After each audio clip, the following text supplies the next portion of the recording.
itu bisa membiayai ya pemerintahan itu dari pajak dan utang. Paling ada dua tambahan, investasi atau cetak uang. Tapi yang sumber utama itu pajak dan utang. Pajak itu dalam APBN itu biasanya sampai di atas 80 sampai 85% pendapatan negara itu dari pajak. Apa dampaknya?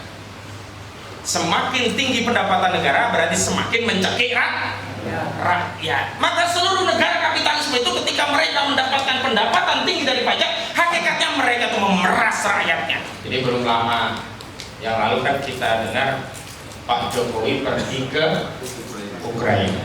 Dalam rangka apa itu? Mendamaikan. Bukan mendamaikan.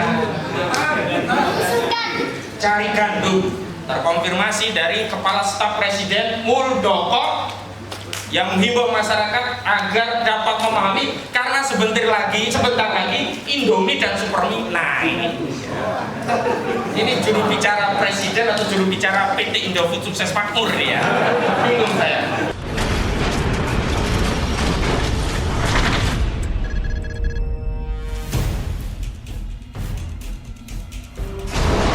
Rabbil alamin wa bihi nasta'in ala umuri dunya waddin wa ala alihi wa sahbihi ajma'in amma ba'd. Syukur kehadirat Allah Subhanahu wa taala pada kesempatan malam hari ini luar biasa ini yang hadir insyaallah. Ini kalau saya hitung taksiran saya ada berapa juta ini? Ya, karena ada para malaikat yang hadir itu. Insya Allah ini juga disaksikan oleh saudara-saudara kita kaum muslim lainnya yang sebenarnya juga bertanya-tanya terhadap kondisi bangsa ini bahkan dunia, solusinya apa?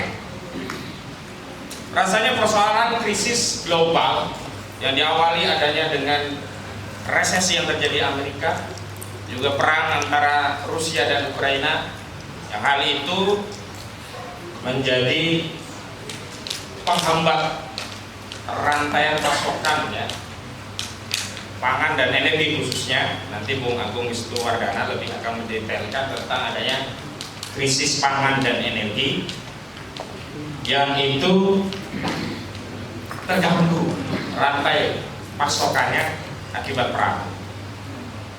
Jadi belum lama yang lalu kan kita dengar Pak Jokowi pergi ke Ukraina. Dalam rangka apa itu?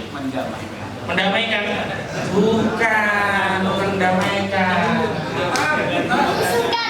Cari gandum.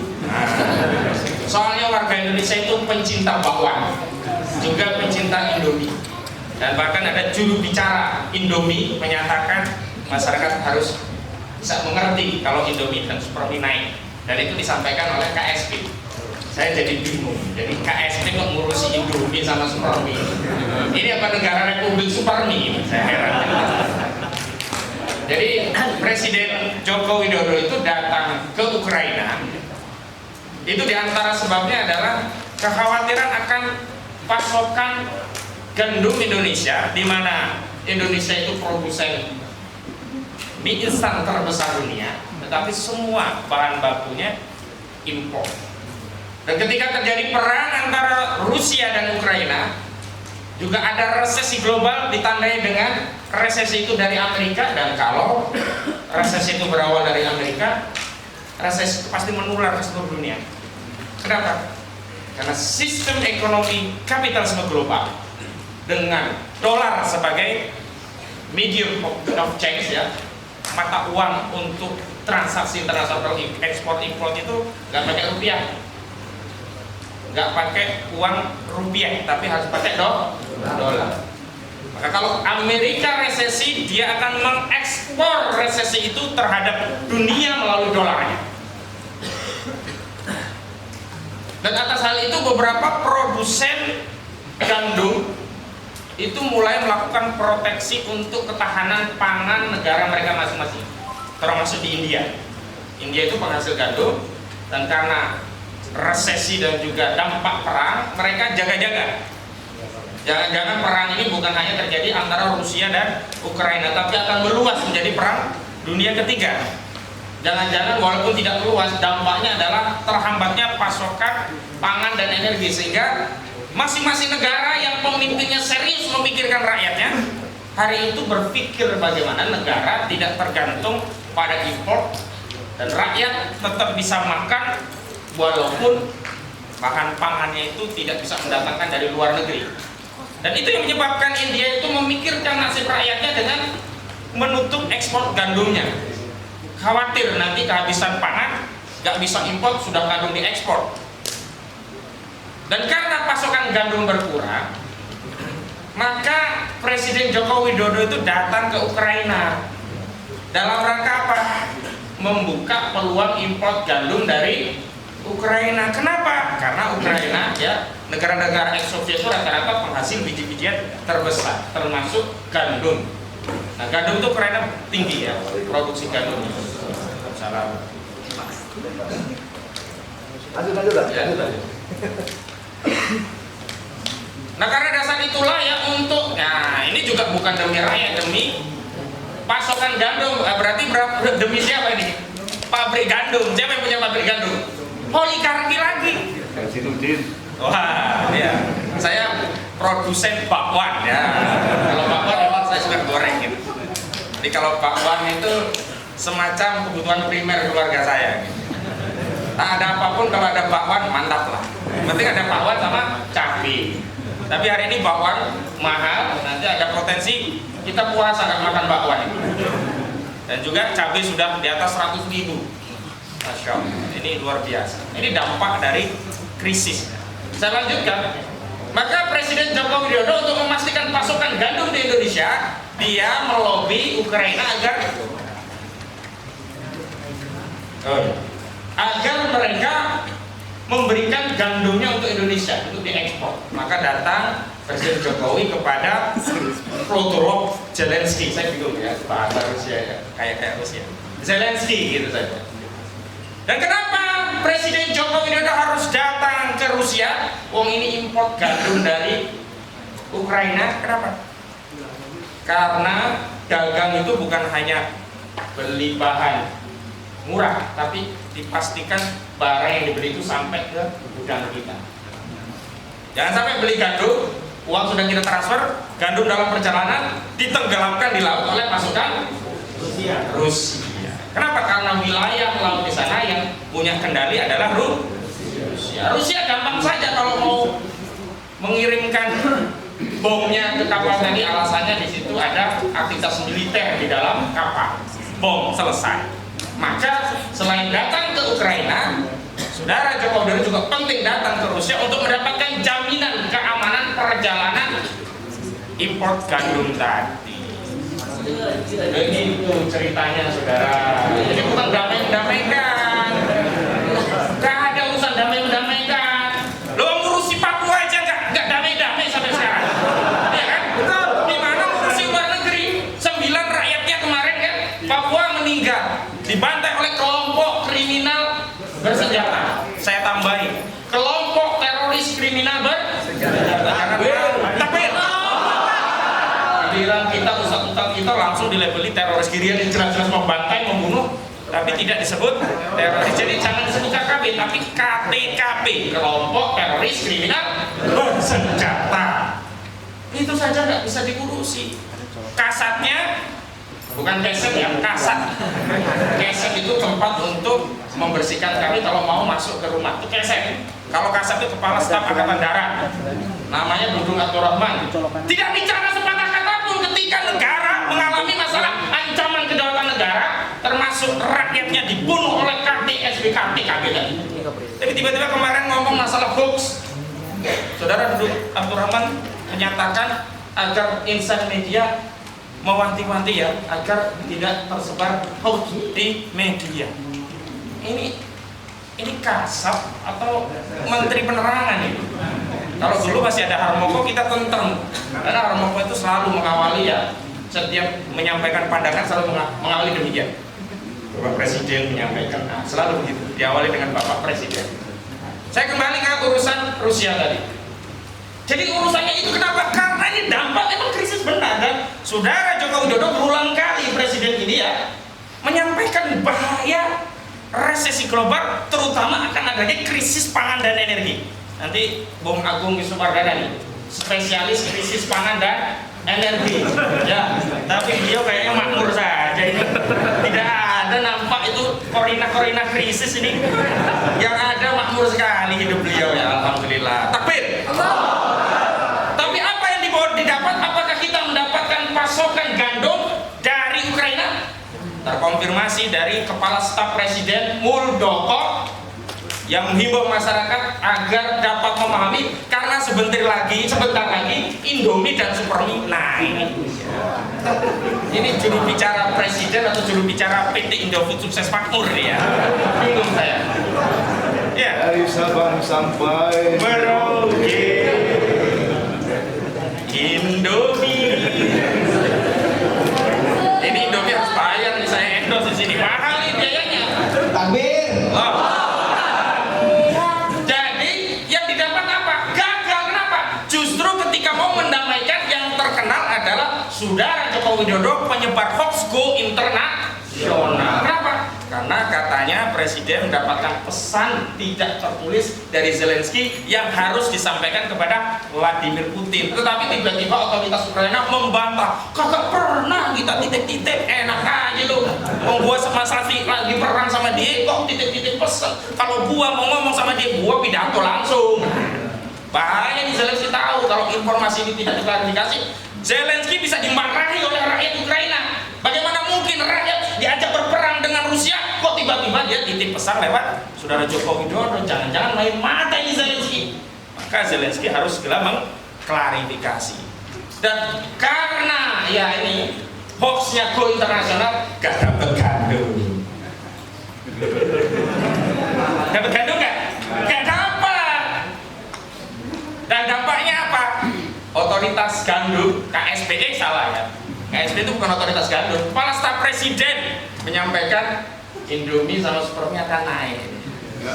Jadi rakyat harus bisa memahami, bukan hanya krisis pangan dan energi, tapi bangsa dan negara kita sedang menghadapi krisis Supermie dan Indomie.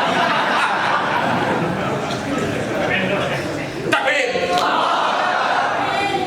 saya ingin ingatkan, ada menteri, saya tidak ingin sebut nama menteri itu. Kalau tidak salah menteri itu namanya Luhut Binsar Panjaitan. Oh, saya sudah sebut ya. Baik, saya tidak akan sebutkan menteri itu. Bahwa yang namanya Luhut Binsar Panjaitan selaku menteri koordinator, saya sebut lagi ya, mengatakan jangan nyamakan Indonesia dengan Sri Lanka. Apa kata dia? Oh, apa katanya? Orang gila ya? Iya. Sakit jiwa. Sakit jiwa. Orang yang mau nyamakan Krisis ya. Ya, krisis Sri Lanka dengan Indonesia. Katanya Indonesia itu kondisinya ekonominya baik, bahkan terbaik sedunia. Percaya kagak? Jangan percaya saja lah udah. Kalau nggak percaya nanti kita menyebar hoax, tangkap lagi. Kan sekarang kan lagi apa namanya? Lagi tren ya. Kalau mengkritik pemerintah itu dianggap menebar hoax dan menerbitkan keonaran, dijerat dengan pasal 14-15 Undang-Undang Nomor 1 Tahun 1946. Jadi jangan menyebar hoax. Benar Sri Lanka memang tidak sama dengan Indonesia, tapi tidak menutup kemungkinan Indonesia akan sama menjadi seperti Sri Lanka. Tetapi yang menarik, Ketua Umum PDIP Ibu Megawati Soekarno Putri justru mengatakan kita harus hati-hati, khawatir kondisi di Sri Lanka terjadi di Indonesia. Sakit jiwa nggak ini? Sakit jiwa nggak? Loh, kalau kata Luhut Binsar Panjaitan sakit jiwa ini, mengait-ngaitkan. Ya sepatu gua menolak. Tahu patu? Bertengkarlah di sana lah. Kita mau fokus memberikan solusi. Takbir. Tapi persoalannya keliru juga kalau hari ini kita ingin men-Sri Lankakan Indonesia. Keliru, karena itu tidak memberikan solusi. Itu hanya bikin gaduh, hanya menambah masalah, tambah keruh. Terus gimana dong solusinya? Tunggu 2024. Ini saatnya kita ke 2024. Ini juga bukan solusi. Sebab dari dulu Orang yang ingin perubahan tunggu 2019 berlalu, tunggu 2024 berlalu, tunggu apa lagi? Kiamat. Kenapa? Karena kita sebagai umat Islam tidak boleh mengimpor kerusakan, tetapi kita harus menawarkan solusi. Nah, solusi itu yang harus kita sampaikan kepada umat, agar umat ini rindu dengan solusi itu dan tergerak untuk berjuang dalam rangka menerapkan solusi. Takbir. Saya ingin katakan, krisis ini tidak hanya menjangkiti ya, berpotensi menjangkiti negara-negara kecil seperti Sri Lanka. Sri Lanka ini utangnya cuma berapa? 700-an triliun. Dengan Indonesia gagah mana utangnya? Gagah Indonesia. Sudah di atas 7.000 triliun dalam APBN kita 2022 Mei yang lalu itu disampaikan oleh Kementerian Keuangan, utang kita sudah di atas 7.000 triliun. Lah kok gitu merasa pede nggak akan terjadi krisis seperti di Sri Lanka? Memang di sana APBN-nya kecil, memang ada hal-hal yang ya misalkan jaminan mereka kecil. Kita kan sumber daya alam kita dari Sabang sampai Merauke. Tapi kalau utang terus, bagaimana? Habis juga. Apa kemudian yang menyebabkan dunia ini ya kena krisis? Itu yang paling penting. Jadi krisis ini bukan karena ansih atau dalam pengertian saja karena Ukraina hutang ke Cina atau proyek infrastruktur di Sri Lanka, maksud saya Sri Lanka tadi salah ya. Bukan karena Sri Lanka utang ke Cina, bukan hanya karena Sri Lanka membangun proyek infrastruktur yang tidak produktif yang menimbulkan dampak utang bagi Sri Lanka, bukan. Coba bayangkan, Inggris juga goyah. Akhirnya Perdana Menteri Inggris Boris Johnson mengundurkan diri. Tapi dalam konstitusi Inggris itu mundur tidak langsung semelek. Mundur kemudian menunggu proses di parlemen untuk menunjuk Perdana Menteri yang baru. Nah sekarang ini prosesnya sedang menunggu penunjukan Perdana Menteri yang baru. Di Italia Perdana Menteri juga mengajukan pengunduran diri. Beberapa negara dicatat oleh Bloomberg itu masuk kategori berpotensi krisis. Ada 15 negara berpotensi krisis. Indonesia itu nomor 14. Setelah Indonesia baru India. Yang menarik, ternyata Cina dan Jepang juga berpotensi krisis. Padahal Cina dan Jepang ekonominya luar biasa. Berarti persoalannya bukan hanya karena utang, bukan hanya karena proyek infrastruktur yang tidak produktif. Inilah yang kita sebut sebab daripada krisis yang selalu melanda dunia itu adalah karena diterapkannya sistem kapitalisme. Sistem apa? Kapitalisme. Sistem apa?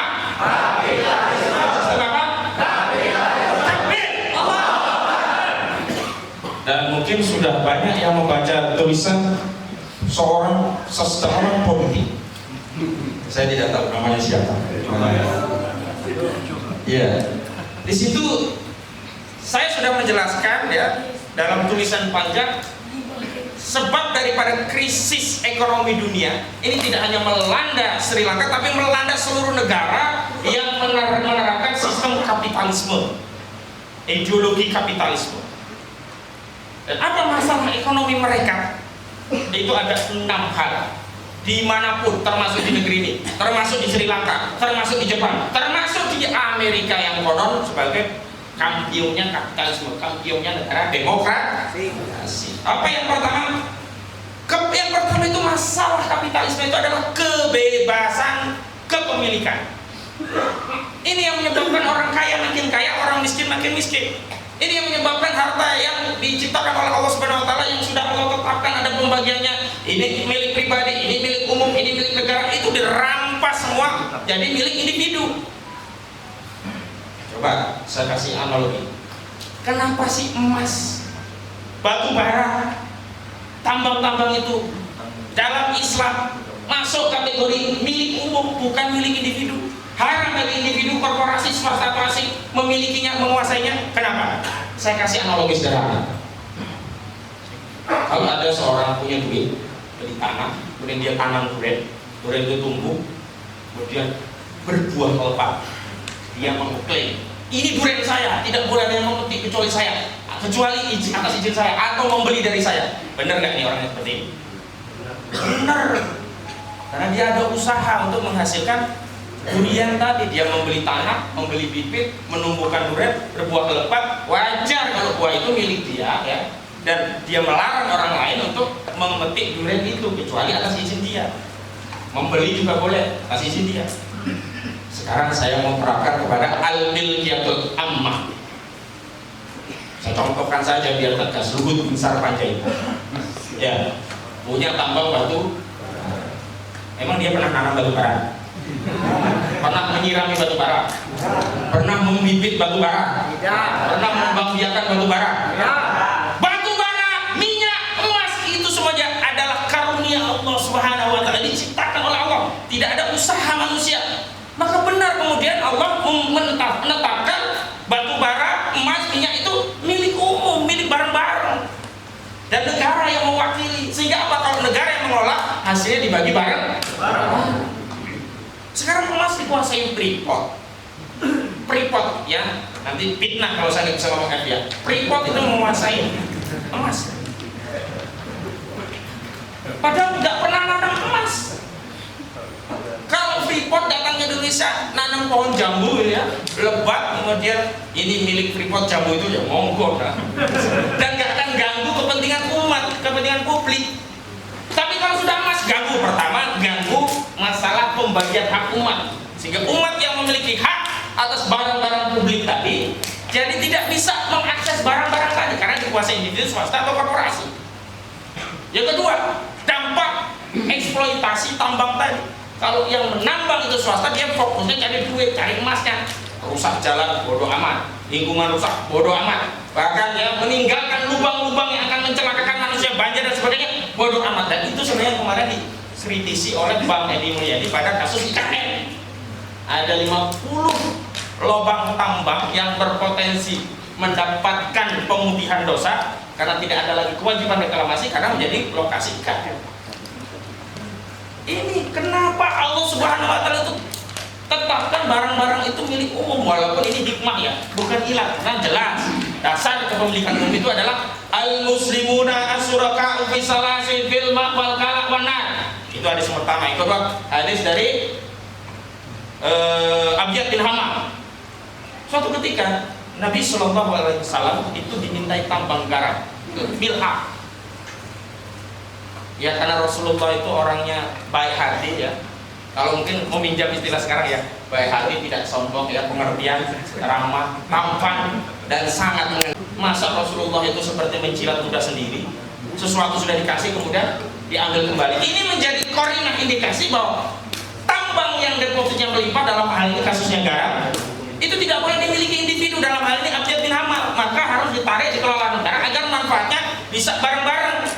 Barang milik publik itu ada kalanya bisa dimanfaatkan bareng-bareng tanpa ada peran negara. Misalkan hutan, laut, silahkan setiap nelayan boleh melaut. Nggak boleh ada, oh ini laut gua, kapling gua, lu kagak boleh mancing di sini. Nggak boleh. Oh ini hutan gua, lu kagak boleh nyari kayu bakar sih, boleh. Nggak boleh kayak gitu. Tapi ada kalanya al-milkiyatul ammah itu dalam bentuk tambang tidak bisa dikelola kecuali harus ada proses. Nah, proses ini yang melakukan harusnya negara. Nah, ini yang menyebabkan apa? Kepemilikan ini dikuasai oleh individu, sehingga yang kaya raya dalam sistem kapitalisme itu adalah para cukup oligarki kapitalis. Tapi ini masalah yang pertama, itu masalah kebebasan kepemilikan. Ini semua negara di dunia ini menerapkan sistem kapitalisme yang membebaskan kepemilikan, yang dampaknya apa? Rakyat semua di seluruh negara itu sengsara, sementara yang menguasai tambang-tambang, menguasai milik umum ini hanya segelintir orang saja. Ini masalah yang dialami oleh seluruh negara. Makanya dulu ada ideologi yang melawan kapitalisme, itu namanya sosialisme. Karl Marx kemudian melihat persoalan kapitalisme adalah kebebasan kepemilikan, maka dia langsung mengharamkan kepemilikan dengan menyatakan seluruh kepemilikan itu milik bersama. Tapi ini keliru karena tidak merujuk kepada Allah. Kalau kita kebebasan kepemilikan itu haram, tetapi tetap mengakui kepemilikan individu. Maka dalam Islam diatur ada kepemilikan individu, ada kepemilikan umum, ada kepemilikan negara. Masalah yang pertama adalah masalah kepemilikan. Masalah yang kedua, yakni pendapatan negara yang bertumpu pada pajak dan utang. Di seluruh negara dunia yang menerapkan ekonomi kapitalisme, negara itu bisa membiayai ya pemerintahan itu dari pajak dan utang. Paling ada dua tambahan, investasi atau cetak uang. Tapi yang sumber utama itu pajak dan utang. Pajak itu dalam APBN itu biasanya sampai di atas 80-85% pendapatan negara itu dari pajak. Apa dampaknya? Semakin tinggi pendapatan negara berarti semakin mencekik rakyat. Maka seluruh negara kapitalisme itu ketika mereka mendapatkan pendapatan tinggi dari pajak, hakikatnya mereka itu memeras rakyatnya. Betapa tidak? Belum lama kan kita juga naik ya PPN berapa? 11%. Makin happy atau makin sengsara kita? Makin sengsara. Tapi bagi pemerintah ya harus begitu biar dapat tambahan, dapat uang. Maka ini adalah masalah di dalam sistem kapitalisme. Padahal pajak, setiap pertambahan pajak itu juga akan menambah kos produksi. Itu diakui oleh sistem kapitalisme itu sendiri. Dan ini akan membebani beban produksi, mengurangi konsumsi, dan akhirnya menimbulkan resesi. Kenapa? Ya orang nggak akan produktif. Kenapa? Biaya produksi makin tinggi. Orang nggak akan belanja-belanja. Kenapa? Harganya mahal. Kenapa? Karena komponen pajak. Sehingga semakin tinggi pajak, sebenarnya itu akan menekan pertumbuhan ekonomi. Karena akan menghambat laju produksi dan konsumsi. Sehingga orang saat ini sekarang ini ya, kita itu konsumsi milih banget. Ada durian harganya 150.000, enak banget. Karena pendapatan. Saya milih mana yang ada 50.000. Dari kulitnya Ya, aja. begitu ketemu 50.000, saya nih beli beras dapat 5 kilo nih. Cari lagi lah. Yang penting ada durian-duriannya begitu. Bau-baunya. Ini terakhir beli es durian yang cendol durian. Kenapa? Karena kalau sudah pada posisi pendapatan berkurang, orang akan ngerem pengeluaran, dan di antara sebab pengereman pengeluaran ini produksi menurun. Kenapa? Orang jualan yang belanja turun. Resesi itu karena pajak juga. Yang kedua utang. Utangnya utang riba. Padahal dalam Islam ada hadis yang jelas mengharamkan kekuasaan memungut pajak dari rakyatnya. Di dalam hadis riwayat Imam Ahmad, Nabi SAW itu bersabda, la yadkhulul jannata sahibul mahsi. Tidak akan masuk surga orang yang ngambil pajak. Loh, terus gimana dong ngelola pemerintahan kalau nggak narik pajak? Nah, disinilah Islam nanti akan memberikan solusi. Pemerintah di dalam Islam dibiayai melalui sumber-sumber yang telah disahkan oleh Allah selaku asyari, yang tidak membebani rakyat dan justru akan menambah kesejahteraan rakyat. Di dalam sistem Islam, semakin tinggi pendapatan negara, semakin rakyat bahagia. Kalau dalam sistem kapitalisme, semakin tinggi pendapatan negara, rakyat sengsara karena pajaknya kan diambil makin banyak. Benar kan? Ayo, siapa yang ngomong kan? Tadi kan? Benar lah, ikut aja lah, pokoknya benar. Ya. Tapi masalah selanjutnya, ya nanti kita tidak mengira masalahnya itu karena Sri Lanka, Cina, karena utang. Bukan hanya itu. Ya, satu kebalikan kedua pendapatan negara itu ketika sistem fiat money. Apa itu fiat money? Uang kertas. Kenapa uang kertas itu bermasalah? Nah, karena kalau kita pakai uang kertas, itu akan terjadi apa yang disebut dengan inflasi abadi. Apa itu inflasi abadi? Ya, peredaran uang lebih banyak daripada barang dan jasa, dan selalu nilai uang itu akan surut terus. Nominalnya semakin tinggi tapi nilainya makin surut karena fiat money itu tidak punya nilai intrinsik. Uang kertas 100.000, ucak-ucak disobek, laku nggak? Nggak ada nilai. Beda kalau emas 1 gram, diucek-ucek, masih laku nggak? Masih. Emas 10 gram, diucek-ucek, masih laku nggak? Masih. Emas 20 gram dijadikan mahar, laku nggak? Bisa dapat istri. Betul kan? Betul. Coba kalau kertas diulang-ulang bisa dapat istri nggak?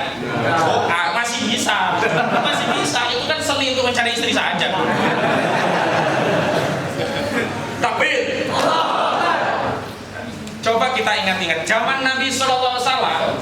dinar 4,25 gram itu dulu dapat beli kambing, bisa kita kurbankan.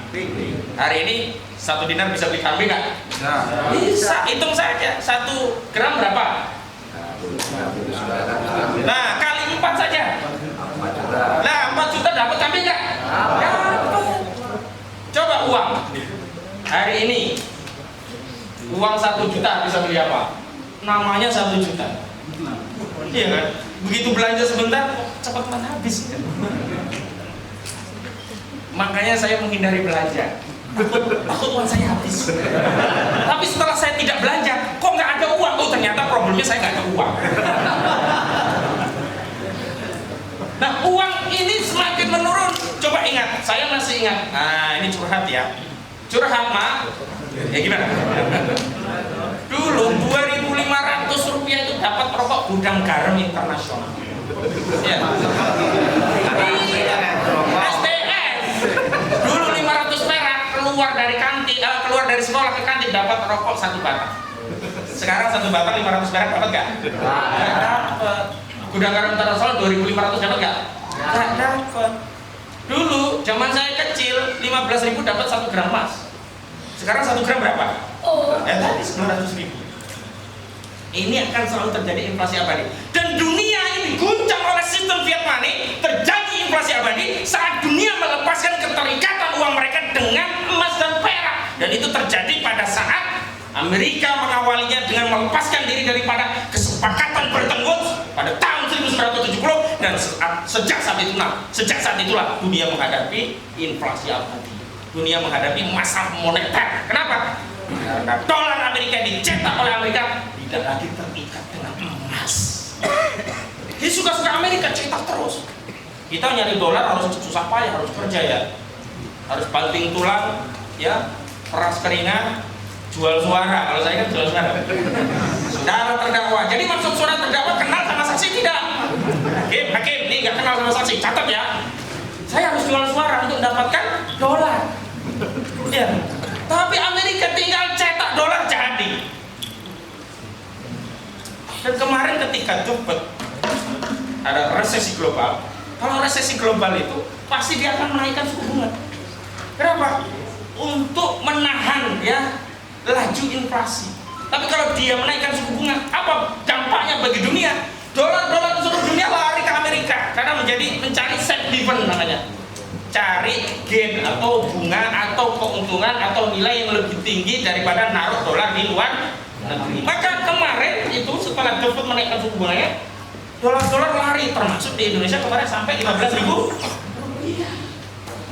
Kita nggak pernah mengalami kekurangan demand, nggak pernah juga menurun supply, tapi tiba-tiba uang kita jatuh turun. Kenapa? Ini dikerjai oleh Amerika.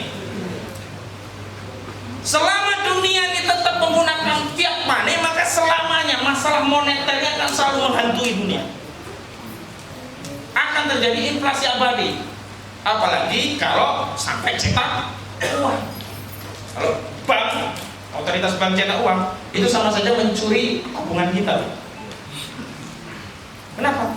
Karena ketika dia mencetak uang, berarti kan peredaran uang semakin banyak. Sedangkan tabungan kita kan tetap. Di tabungan kita yang tadinya bisa untuk membeli, ya, bisa untuk nikah lagi tadi, jadi nilainya berkurang, jadi nggak bisa nikah. Ini jahat bank, ini membuat kita nggak bisa nikah lagi, ya. Kenapa nilainya turun? Maka kalau ada solusi cetak uang, itu sama saja merampok nilai uang yang dipegang oleh masyarakat. Kenapa? Karena akan terjadi peredaran uang lebih banyak daripada produk, dan itu menyebabkan apa? Nilai uang tuh turun, sehingga bapak-bapak yang tadinya alhamdulillah saya bisa menabung, sudah ada 40 juta, sebentar lagi bisa naik haji. Nggak cukup karena biaya haji Takbir. Tuh, saya lanjutkan masalah dunia. Sekilas saja ya, karena ini bukan kuliah sistem ekonomi Islam. Ya, ini pengajian sistem ekonomi Islam. Tidak perlu membahas kitab Nidhamul Iqtisadi fil Islam. Saya ringkaskan dikit-dikit, mudah-mudahan ya. Lagi, yang kemudian 4, pemberlakuan riba. Riba ini, jangan punya bisnis. Anda punya bisnis rugi, tetap bayar kredit bank nggak? Tetap. Anda ini bangkrut, gulung tikar, apakah hutangnya itu hapus? Tidak. Bunganya hapus? Tidak, tetap jalan. Riba inilah yang menyebabkan apa yang disebut oleh Karl Marx terjadi yang disebut dengan law capital accumulation. Hukum pengumpulan modal pada orang tertentu yang pada titik tertentu tidak akan titik batas tertentu akan meledak dan akan ambiar. Dan inilah sistem ekonomi keuangan dunia itu ditopang oleh riba. Di mana seluruh negara yang menerapkan ekonomi kapitalisme pasti ditopang oleh riba. Dan riba itu adalah ekonomi non real. Tambahan lagi yang non real lainnya adalah sektor yang kelima ini. Adanya sektor non real, baik pasar uang, pasar saham, pasar bursa, komoditi perdagangan. Ini tiga semua ini judi, big casino. Transaksi mereka itu berulang-ulang di antara mereka. Seperti kita jual ayam, belum sampai ke pasar, ayam itu muter-muter pinggir pasar, dijual kepada 100, 200 pedagang, baru masuk pasar. Begitu masuk ke pasar, harga ayam berapa? Yang tadinya mungkin cuma 50.000, nyampe di pasar sudah 250.000. Dan itu yang terjadi di pasar saham yang digoreng-goreng, pasar uang yang digoreng-goreng, pasar komoditi berjangka yang digoreng. Supply demand sebenarnya normal, nggak ada pengurangan permintaan. Misalkan minyak dunia, permintaan nggak berkurang, supply juga tetap begitu. Tapi ketika ada ya sentimen Rusia sama Ukraina, ya di saham, di pasar komoditi berjangka ini semua kan khawatir digoreng-goreng. Akhirnya harga minyak naik dari yang hanya 20 dolar Amerika per barel menjadi sampai di atas 100 dolar per barel. Oh iya. Di luar banyak. Baik. Tes, apakah suara saya terdengar? Tes, ya. Izinkan saya untuk melanjutkan. Selanjutnya adalah penggunaan dolar dalam transaksi keuangan internasional. Ini kayak kemarin. Ngapain sih kita jual beli sama Malaysia? Ya udah, pakai aja ringgit sama rupiah. Atau Malaysia belanja sawit kita pakai minyak mereka, atau sebaliknya kita belanja emas mereka pakai barang-barang kita, gitu. Selesai. Tapi karena ya pemaksaan dolar sebagai nilai transaksi untuk melakukan transaksi internasional, jadi kita dagang dengan Malaysia harus pakai dolar, dagang dengan Singapura pakai dolar, dagang dengan Sri Lanka pakai dolar. Jadi kita yang capek-capek bisnis, orang Amerika ongkang-ongkang kaki dapat untung dari dolar yang beredar. Setiap ada transaksi yang menggunakan dolar, Amerika dapat untung. Begitu Amerika kepayahan, terjadi resesi, dia naikkan suku bunga, dolar mereka menjadi naik, kita jadi kelaparan. Coba kalau kemarin kita tidak pakai transaksi pakai dolar, Amerika mau jatuh nggak ada urusannya, lu aja jatuh sendiri. Karena kita nggak pakai dolar. Tapi karena Amerika yang menggunakan dolar, kita pakai dolar, begitu dia jatuh, dolar ditarik, kita ikut ketarik jatuh.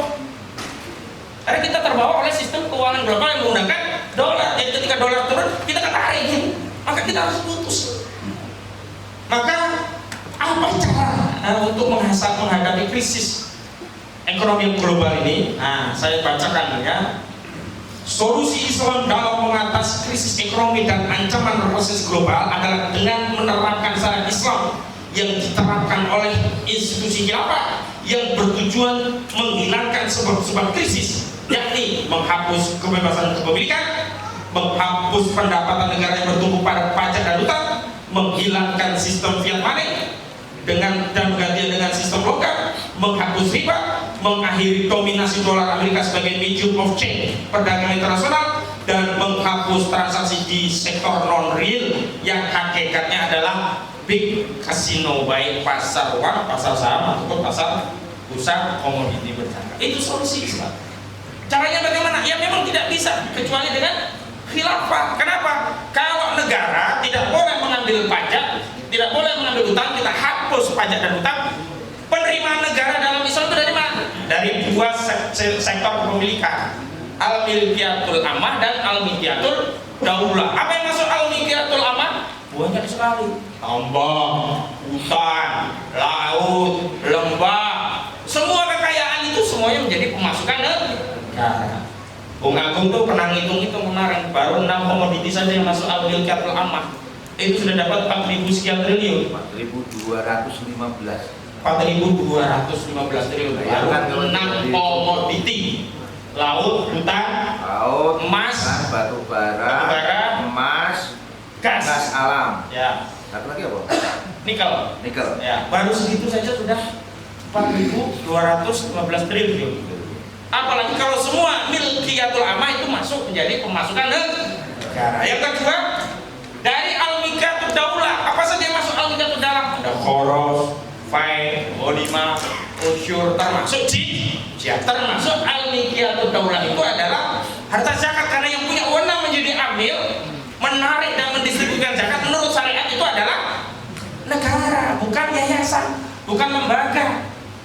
Negara, karena perintahnya khudh min amwalihim, ambil, bukan tunggu zakat itu datang, tapi ambil. Siapa yang punya wewenang ambil?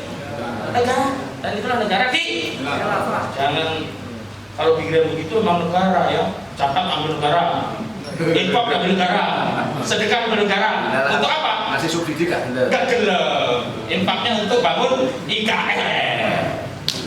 Ambiar tanah rek. Lalu kalau sudah begitu, apakah kemudian kita akan Sri Lankakan Indonesia? Keliru. Karena nggak akan menjadi solusi. Justru kita harus mengkhilafahkan Indonesia. Tetapi khilafah itu tidak harus dari Indonesia, bisa dari negeri-negeri yang lain. Karena itu sekarang kita berlomba-lomba, duluan siapa? Apakah saudara kita di belahan bumi yang lain atau di negeri ini? Karena kita berdakwah di negeri ini, ya udah kita fokus ke negeri kita. Bagaimana agar kita bisa mengkhilafahkan Indonesia? Kalau Indonesia menjadi pusat peradaban khilafah, menjadi Madinah yang kedua, yang kemudian akan menebarkan rahmat seluruh dunia. Subhanallah, ini pondok pesantren Al-Husna itu tercatat dalam tinta sejarah. Allah. Jadi salah satu pondok pesantren yang dahulu memperjuangkan khilafah takbir akan mendapatkan pahala yang tidak pernah putus dari tegaknya khilafah takbir. Lalu mendapat pahala dari penaklukan yang dilakukan oleh khilafah takbir. Mendapatkan pahala dari pembagian harta yang dilakukan oleh khilafah takbir. Nah, dipersilakan untuk nambah istri lagi pemimpin. Takbir. Jadi jangan takut khilafah nanti anti NKRI. Tidak sepakat dengan kakek moyang, kesepakatan kakeknya. Loh, justru kalau kita mau sepakat dengan founding father kita harus berjuang tegakkan khilafah. Siapa founding father umat Islam? Nabi Muhammad itu bukan founding father, beliau itu nabi kita. Namanya founding father itu bapak bangsa, bapak bangsa berarti banyak. Siapa founding father kita? Para sahabat. Apa kesepakatan founding father umat Islam? Lihat di Sakifah Bani Sa'id. Apa yang disepakati oleh sahabat, para pendiri bangsa kita, bapak bangsa umat Islam? Apakah para sahabat ketika itu bersepakat untuk menegakkan republik? Apakah para sahabat ketika itu ya mengangkat siapa? Abu Bakar As-Siddiq sebagai presiden? Apakah para sahabat bersepakat untuk menegakkan sistem monarki? Apakah para sahabat ya setuju mengangkat Abu Bakar As-Siddiq sebagai raja? Sahabat ketika itu ijma, tidak ada satupun yang menolak, yang ingkar.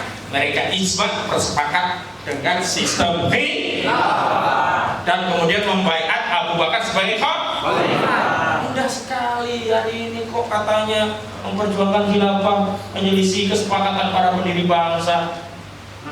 Para pendiri bangsa kita kan para sahabat ya, yang Allah ridho kepada mereka dan mereka pun ridho kepada Allah, yang mereka dijamin masuk surga. Apa kesepakatan mereka? Khilafah. Yuk sekali lagi, khilafah, khilafah, khilafah. Takbir. Assalamualaikum warahmatullahi wabarakatuh.